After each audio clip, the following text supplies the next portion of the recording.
Well, hello there. I am back, and finally we're about to get done with this final study of the free CEU Competency for Public Safety that you have been taking over these past few months. I'm so excited that this is the last component, which is going to be Competency, that is Component 6, Part 5. And so I want to congratulate you if you completed all of the components, and this is the final one.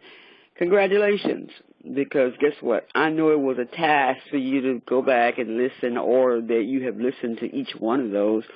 And so I know God is pleased because now you're getting more understanding how important it is for you to have your policies in place, especially for such times as this. You see the news, what things are going on in schools, corporate areas, schools, and everywhere else. I mean, it's just something else. So we have got to be prepared. And so I want you to know that, I know that as you go back and listen to these, you will begin to see that a lot of things that were said is only a piece of the pie that's very important for us to prepare for such times as these.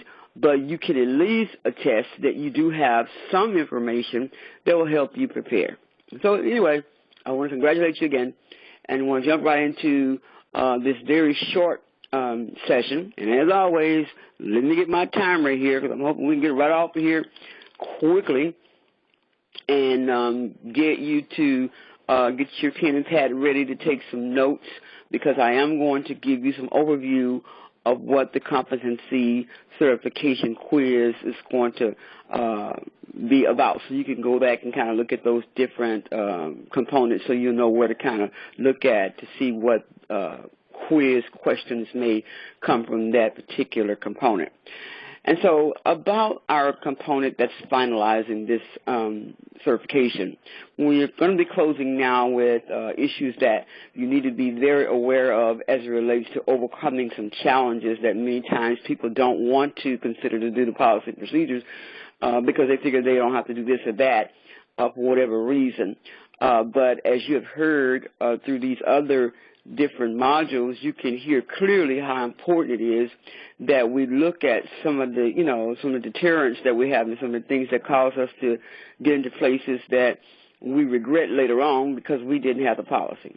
And so now I'm going to be talking about overcoming the challenges of childhood sexual abuse. And that means when you see some people within your business or your ministry maybe dealing with some things or maybe facing some things that could easily be, signals that there is sexual abuse going on, you want to make sure that you, how they say, be preventive before it happens.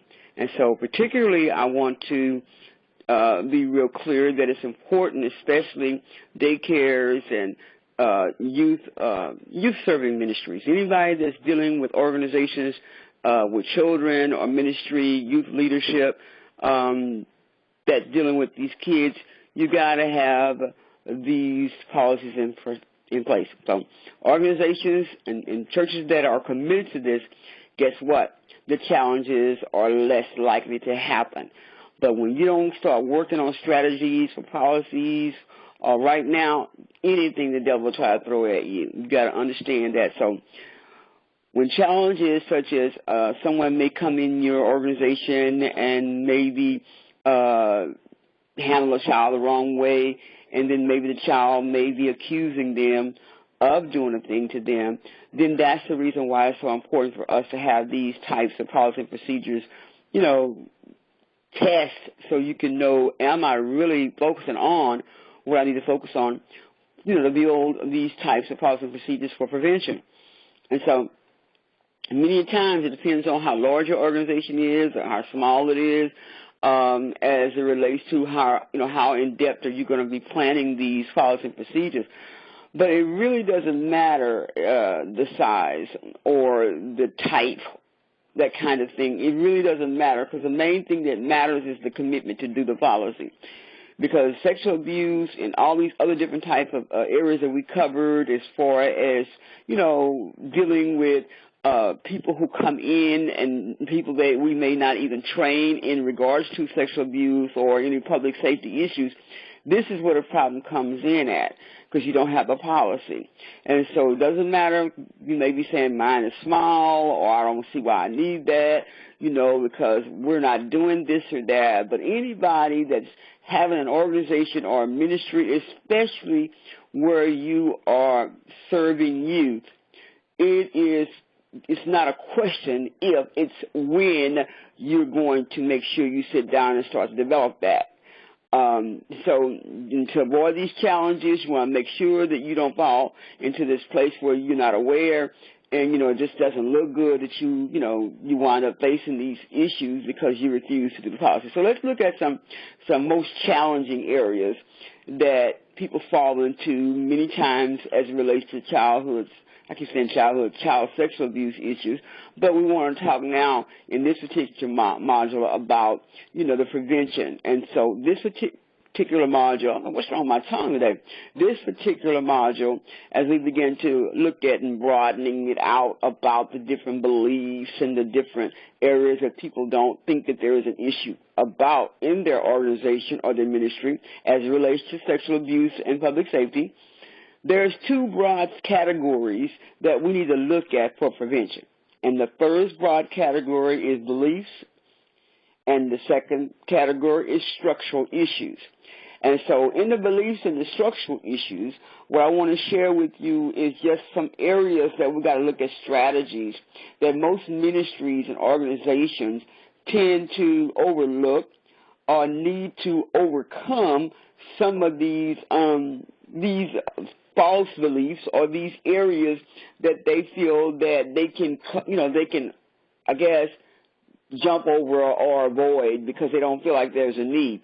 But these beliefs, many times, they hinder the organization or the ministry leader for even considering to have the prevention policy. And so the first challenge is to believe that this hindrance about sexual abuse within your organization, your ministry, that it will not happen. You got to look at a strategy to make sure that you overcome that particular challenge. And the first thing you want to look at is to look at the overall strategy about your belief system, and in not feeling that it's necessary to, one, write the policy, and then two, to have some structured training. And so you want to make sure to overcome that part that makes you be in this place you don't feel like you have that, the need to have a policy. The first thing you want to look at in conquering that particular challenge of feeling like there's not a need is you want to make sure that the supervisors, those that are leading the kids, maybe they're youth pastors or any teachers or instructors, you want to ensure that they're well trained. You want to make sure that they're very approachable about these issues. You want to make sure that the supervisors or the youth leaders can promote positive communication about these issues, and that they can answer questions, and that they can demonstrate these strategies with help, even through making them understand how important it is to be able to help the youth, and then in turn helping your organization and your ministry, be safe and make sure it's in a professional position as it relates to if something should come up. And so they want to be able to answer the questions professionally and right. And you want to make sure you look at the strategies that'll help the youth and the volunteers be safer, in this environment where you're working at with these kids or within this organization of ministry.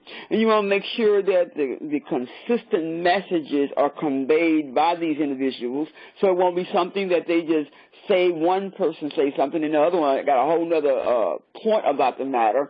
It is just simply black and white. What is written is what it is. But many times people want to put their 2 cents in and a nickel when it don't have anything to do with what the policy or the procedure that the owner or the director or the ministry leader of this organization or company or business has developed. And then the next thing to overcome this issue that hinders you from making the policy is environment. We need to make sure that you need to train effectively, to make sure that the things that you've learned in here, that as you train effectively, then this is going to give you a greater enhancement to more public safety for not just what you're doing, then now you're making a rippling effect for those that come around you. They can see how you're on your P's and Q's because you're looking at ways to keep a safe environment, not just in your business, but in your church as well. And it's going to help you to create this employee volunteer type of open opportunity to feel safe to ask questions or to come to whoever the point person is and ask questions about what they think about a situation that they may be seeing or they may have a concern about. And then you want to look at the mechanisms. That means the interactivity, those things that are accessible, those things and those policies or those areas that you can probably find help with online, to have this interactive type of training or methods that you all can use in your ministry or your organization to effectively, change the beliefs, those beliefs that hinder people from reporting or hinder people from even considering, the prevention policy or the abuse prevention that's going on within an organization or a ministry, because most of the time people don't look at those policies. They may even went through training or even orientation, and as fast as they got it, they threw that policy in the back seat or put it somewhere else, and they're not even concerned about that. And that same attitude, many times those who are leading the organization or the ministry, the one that's the leader of the youth ministry or the executive director or ministry pastor or so on, those tend to overlook the strategies that are necessary to make sure that people follow what you have written. And so another challenge that many times people will go through as far as writing policy and following policy is a challenge of, denial related to this issue. Many times they stay in denial that it's not happening, that it's not, they don't have this issue, we don't have that, we're all blessed and highly favored. But you got to understand the denial related to child sexual abuse and public safety is a big issue. Why? Because the belief system about it, that the child sexual abuse could never happen in your organization, is always going to be a red flag for those people who may be perpetrators, because they know you ain't got sense enough to even consider a policy. So if they think you got a sense enough to consider a policy, then they know you got sense enough to watch and not just be praying and having church. You are watching because you're not in denial that it could possibly happen at your church or your organization. And then the next part of that is that the belief system that the offender can be identified by a stereotype or offenders that are, quote, monsters and not the nice employees. In other words, this can't happen here because we're all good and blessed and highly favored. And, and the volunteers as well, that your organization, that these people here, they wouldn't dare do anything like that. And that's why you got to look at the other challenges like this that could possibly happen, and you need to overcome them. And in this instance, you want to look at how you can use the statistics to justify your organization's efforts and why you're doing the policy. So you want to make sure when you're training or you have already made the policy, you want to make sure that you show statistics to justify why it's important that you have this and why you got to make sure that your staff understand it, and you might want to quiz them over it and have them sign off that they really understand it. And then you want to use current events, to highlight the need for child sexual abuse prevention within your organization and your ministry. Because a lot of times people don't pay attention to, they see something on the news or you bring something up that's happened, then they go, oh, yeah, I saw that horrible story about this or that. And so it's important that you bring up these current events.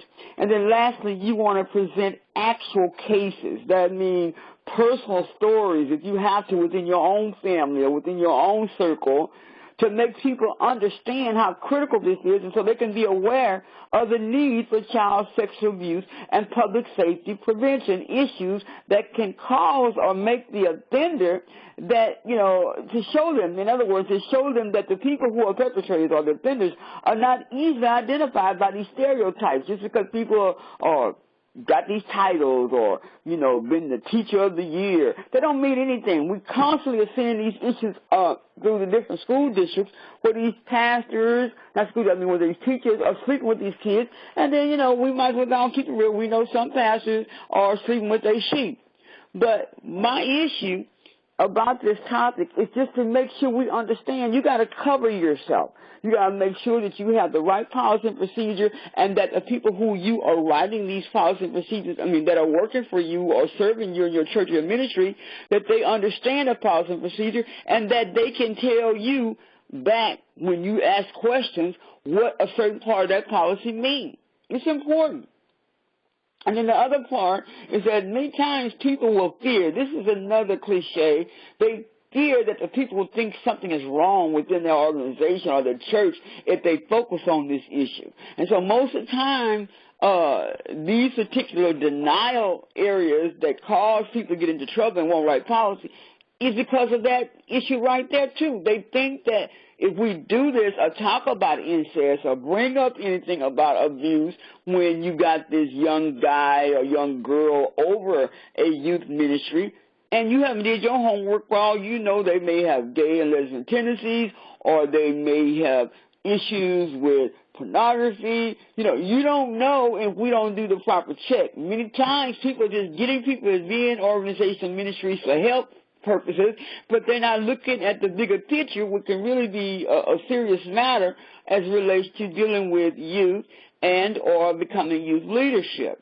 And so the way you want to overlook that particular challenge, you want to make sure that the way your organization frames that policy about sexual abuse, they make sure that they can make all the differences in the overcoming challenge, which means you want to make sure that you overcome those areas that I mentioned earlier, but you want to make sure that you have experts that can suggest certain things that you need to write or certain areas that you need to look at what experts or other policy writers have done, or look at other organizations and ministries have written their policies to frame some type of discussion around the efforts so you can prevent it or write it just like they did.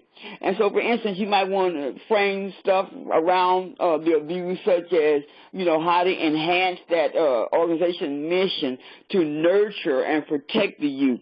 And then you want to look at the well-being, of the youth. You might want to include those types of statements in there, including their freedom from sexual abuse, and all this to be a part of your organization mission. And then you want to look at how these policies that you're writing will protect the youth and also protect your organization and the employees and volunteers who work there. You don't want to just have it this way, it's all focused around just the possible victim for prevention, but you also want to make sure that it protects the staff and those who are volunteering as well. And so you want to look at the organization as a way that you're being proactive, or the ministry in a way that you're being proactive about sexual abuse or public safety, to show how you are becoming more corporately responsible, rather than just saying this is just a piece just for this division or this part of your ministry. No, you want to make sure that you're doing a full corporate responsibility as it relates to public safety and child sexual abuse within an organization, especially those who are handling, serving children. And then finally, you want to look at the prevention of child sexual abuse and the fact that it's not only one area of youth safety, about what your organization should be concerned about. It should be all the different areas. In every facet, whether it's vacationing, field trips, or whether it is, taking them out to a playtime, and then, they're in different segments of that playground. You got to be very, very careful in those that are involved on that playground, whether they're in another group or not. You got to look at these very seriously, because it's so easy to slip up right when you think that you got it all down. Somebody that may have walked over into whatever the department in your ministry or your organization, and you're doing everything you know how, and you got your policies down, but you didn't broaden it to make sure that it covered in a corporate fashion, and then somebody comes in and maybe visits somebody else, and now they done went in there and fondled some child in the bathroom. I'm just saying, you got to make sure that you take this down, because who wants to be sued for that? I'm telling you, nowadays this issue is a biggie, and so many people who are being sued, which I said earlier on in the very beginning, of these issues is that it's always the church. And it's a sad thing that we are the ones that are always the one who want to take our time about trying to do prevention, because we don't figure we need that because we're blessed and highly favored and we got too much of the blood all around in here. Oh, that's good. The blood still works, and so is truth. Truth still works too. So we've got to make sure that the truth of the matter is that we need prevention. And so we got to quit being in denial and being fearful, because what it does, it gives you this lack of responsibility on the part of what we're supposed to be doing if you don't look at how your organization could be challenged, in these areas. And I know one of the other things that are fearful is the fact that you may, some people who are supporting you, that they may don't want to give you any funding because you bring up all these areas, or even your attitude about sexuality. A lot of times people have this cultural or this bias, this reluctancy to talk about sex and child sexual abuse. And we don't want to leave out same-sex attraction, but a belief that it's not your organization, place to deal with this child sexual abuse issue is always going to be a door open for somebody to do something, because they figure they got you to the point that you don't want to lose funding and you're not going to say anything because, they'll withdraw their money. Then you're already doomed. Because if this is about money and not about safety, you've already messed up.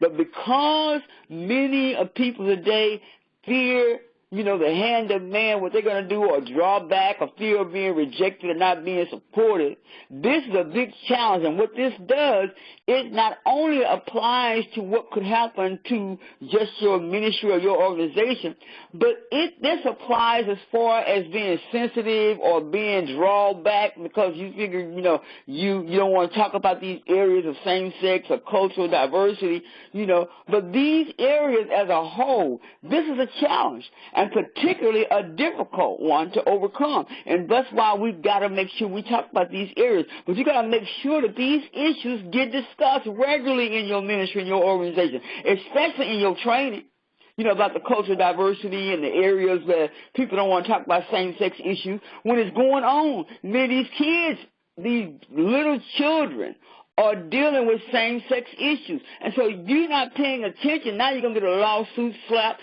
by some mother or somebody who needs some money and say that your policies or whatever you did to protect their child, and now another child done fumbled them, and they're going to say they're traumatic, they're going through trauma behind the touch. So, while you sitting back thinking you don't find it necessary, you just keep thinking that. And so you got to look at this also involves the caregivers and anybody else, the stakeholders in your ministry, your organization. These things need to be discussed. These things need to be, orientated to those who either are going to be your stakeholders or your supporters, those who help you. Me, myself, I would just be honored if someone who, was connected to my ministry say, well, I want to make sure that you understand that we are very clear on your policy procedures, in other words. And so we want to invite some other our stakeholders who want to invest. We want to make sure they're educated on your policy. Oh, that would really make me happy. It's less work for me. But what has happened is that I've sown the seed, and now the seed is beginning to grow with those people who care about me and my ministry or my organization. So over time, the perseverance, is going to open up the communication, and it's going to overcome a whole lot of barriers that could keep us from, being safe or out of the courts. You got to make sure that you stay out of that courtroom and make sure that these barriers that can put you in there, because you don't want to do prevention, it is a serious matter. And so you got to make sure you quit looking at the denial, like I said, that it's a lack of a need, or you don't see that on certain levels. You don't see that in employees and volunteers. Maybe you just may see it just for those who are getting paid. Don't be foolish now. I'm telling you right now.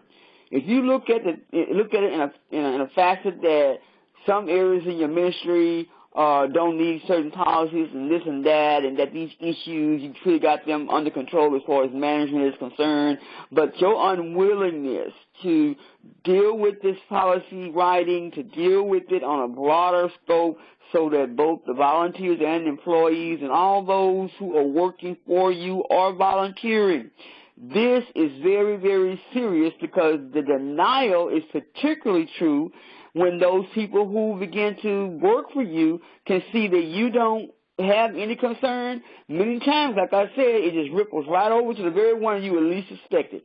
So you want to be very persistent in addressing the myths, in addressing denial issues, in addressing the fear of rejection issues, the fear that, people are going to leave your church or your ministry if you bring up these issues or talk about policy. See, these related types of fear of whatever, what it does, it brings this child abuse or sexual connotations where people think that you shouldn't talk about. It brings it to a place that nobody feels that it's necessary, and then there you go. You are in court while they sitting with their legs crossed. You sending money. So you got to continue to train at all levels of these employees and these volunteers about how important it is about this issue. And, and like I said earlier on, the fear of uncovering this issue, and even adopting a policy, about prevention, it is a strong step because a lot of people say, why you got to talk about that? Why would you bring that up? And then like that happened here because it can.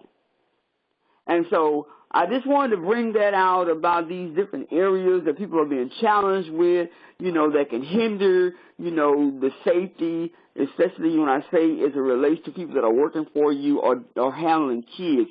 And so you got to look at how important it is that people that serve you, if you're a pastor and you have a youth ministry, you got to look how important it is that you have these clear and consistent communication levels about these issues, and how important it is they sign off and adopt these policy procedures is very important.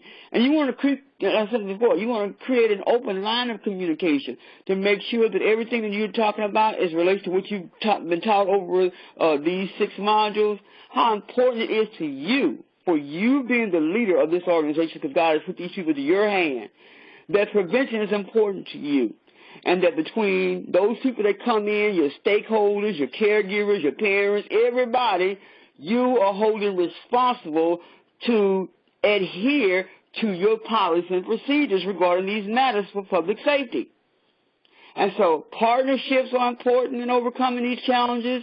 And some of the ideas for partnership you can think about is to work with an organization who will have this expertise in these areas, and that will help you implement meetings about child sexual abuse and then help you implement these policies. And another good way is to, talk with the organization, to bring in other different organizations and talk about these type of topics to overcome the challenges that you may have, and so it won't be looking like it's just you bringing it up. Bring in some professionals. And then discuss the policy, with child protective services. Bring them in and other law enforcement people to make sure that you are saying it right, you're doing it right, you're writing it right, and that you are consistent about the appropriate way to make sure that your organization and any other organizations that you may be even affiliated with when doing things maybe as a partnership or whatever, that any allegations that may come up or any suspicions about abuse or safety issues, they won't be a surprise to you. And then you will have prevention so that they won't arise. And then you want to use child advocacy centers or people who work with leaders, give them the training that they need as youth leadership to understand advocacy so that they won't just turn a deaf ear or turn their eyes away about something they know they see is wrong. And so that you can state these sexual violation issues very clearly, and that you can understand what a coalition of hope and help is, and especially when dealing with these rape crisis centers and, and the National Sexual Violence Resource Centers and all those. You can look at and even develop your own resource list so that something should happen, or even someone you are in partnership with that may run across this unfortunate situation as it relates to child sexual abuse within the ministry or an organization. You all can help one another. And so in moving forward, I just want to close out with making sure you understand the responsibility that you have for prevention policy, and making sure that the changes that you need to make to protect the youth and those staff that are there, because remember, kids can be provocative and kids can lie. to make sure that the sexual abuse issues within that organization or ministry is going to flow accordingly to what you have written in policy. Sure, it's not an easy task, but we got to do what we got to do, and that means to begin. That's the first task, is beginning. The second task is getting people who are of the right authority to help you write, or someone who is pretty, good about writing policy, to help you begin to write the policy based on what type of services you are providing. And you, like I said before, safety is safety. So you ain't got to be trying to say, well, we don't do that, so we don't need this and that. No, you need to cover it blanket, period, all of it regarding safety, whether it's violation as far as sexual assault, or whether it's violation in, anything, sexual harassment, rape, whatever. You need to include these, be very broad about them, and make sure that there are strong infrastructure as it relates to policy in place to serve as a foundation, I have to say that over and over again, for the efforts that you're trying to do to prevent these things. And I've said a lot here over these 6 modules, but if your organization will commit to preventing sexual assault and making sure that this abuse don't happen in your organization, you got to make sure you take charge. And you got to give deep thought about this, deep thought and great careful planning. And I know you'll succeed in writing. And I know that there'll be a safer environment if you would just take the time to look at this and make it a group effort. Get the youth leaders, get those who are involved in leadership, and even get their input. And you might even be able to discern who might be a perpetrator because they don't care about it and don't want to hear it and won't cooperate. That's because they probably a perpetrator undercover. And so you got to make sure you're watching these things. So organization, processing, and developing and implementing this child sexual abuse prevention policy is a must. And so you're going to take these steps over a period of time, but you want to use some strategy. We talked about creating a safe space. We talked about having clear goals for these policies, to know why it's important to be in that policy, what strategies you're going to use for that policy, and also how to adopt a certain policy that's through these other advocacy organizations and implement them in your organization, to make sure you are identifying clear goals for prevention.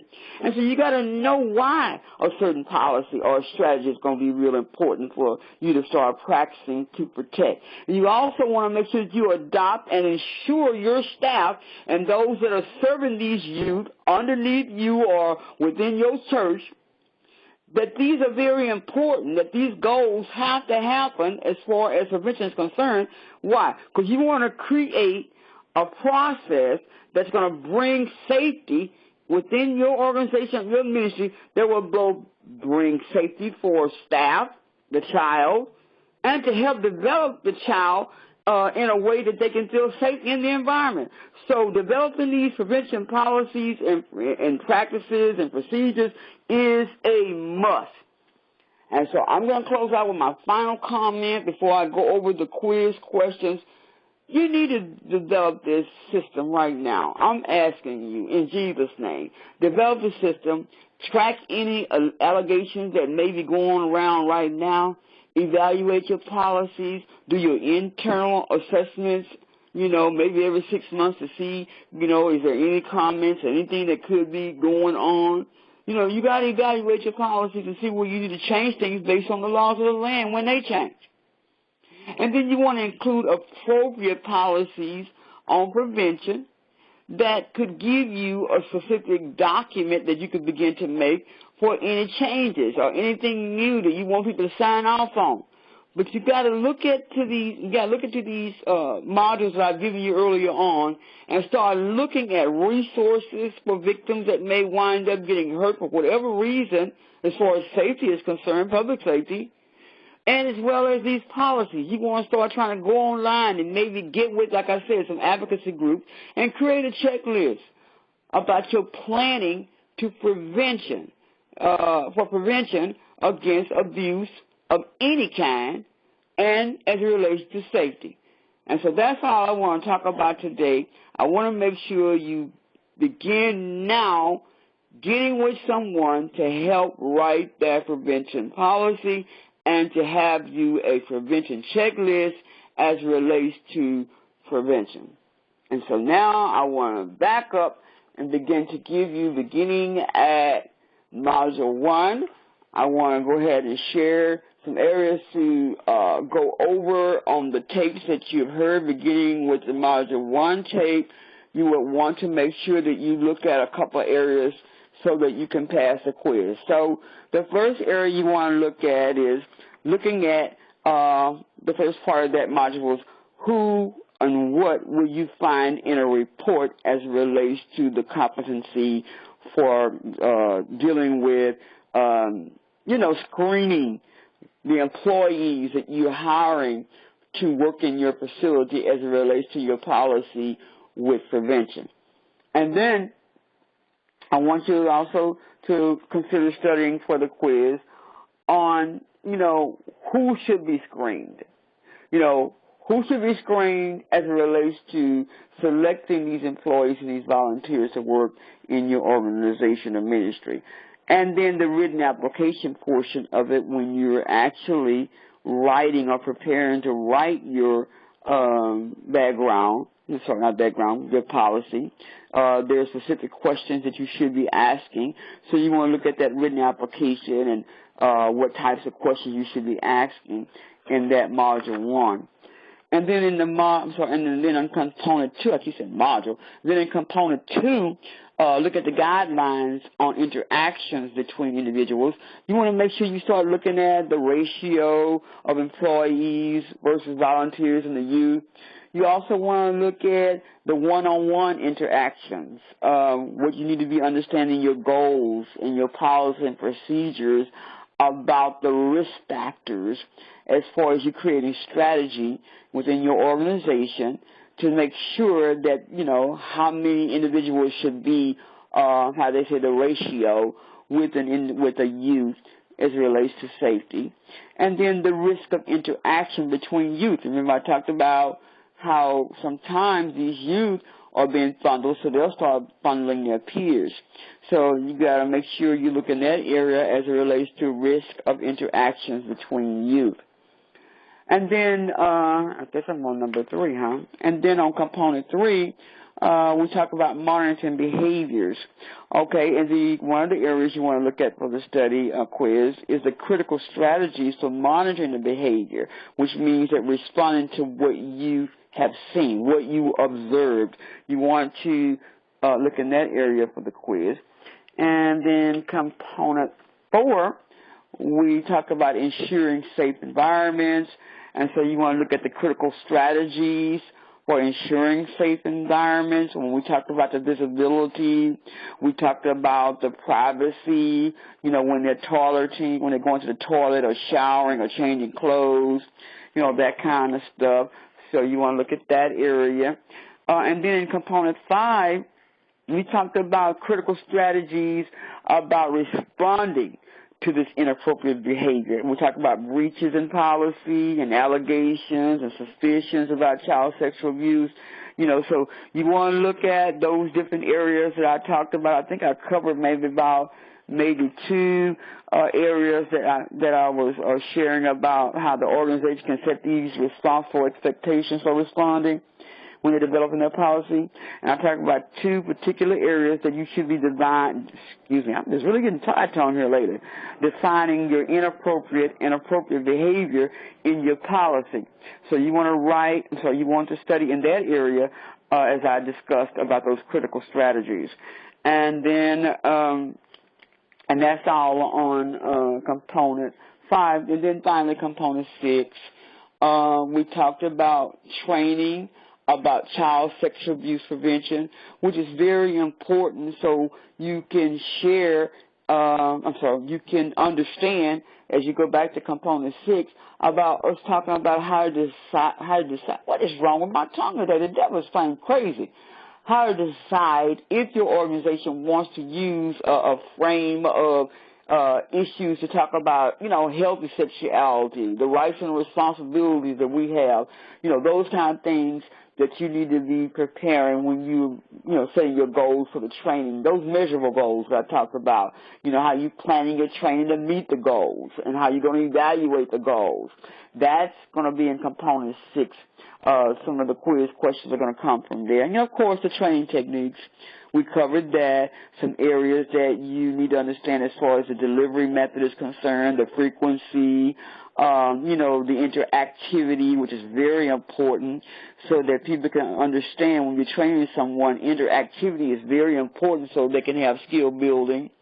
Of course, training the employees and the volunteers and looking at the difference between policy for employees and volunteers and the content of that policy, how critical that is. So you want to look in that area. Listen to that area of study as well.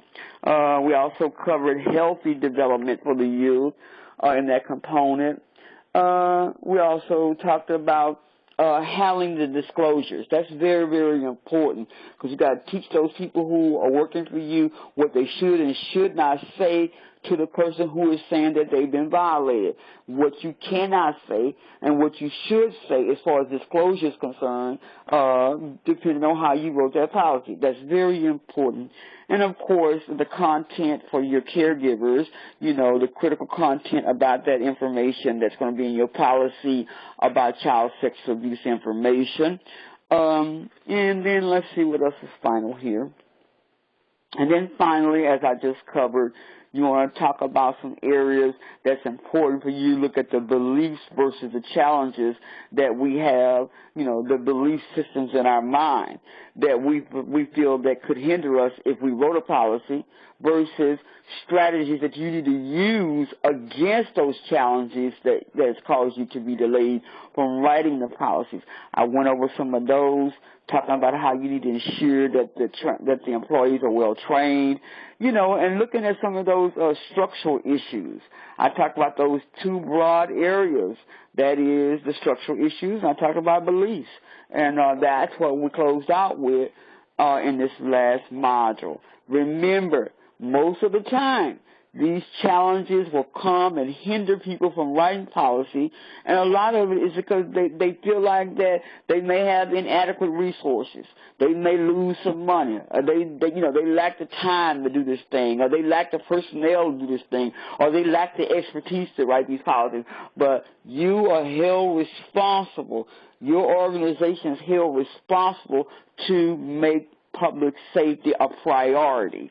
And so, in conclusion, I just want you to know that if you do not take this issue serious, it is sad, but so often people are found publicly embarrassed and publicly exposed because they refuse to do what the laws of the land is requiring of us, and that is to make safety a priority, and that we should make those children that God has put to our hand number 1 priority because they are innocent victims. And if your organization becomes committed now to preventing child sexual abuse and making public safety a priority and think this thing out very clearly, you will succeed in every effort because much is given and much is required, but you will exceed in creating a safer place for those that not only that are kids, but those that are serving you in your ministry or organization.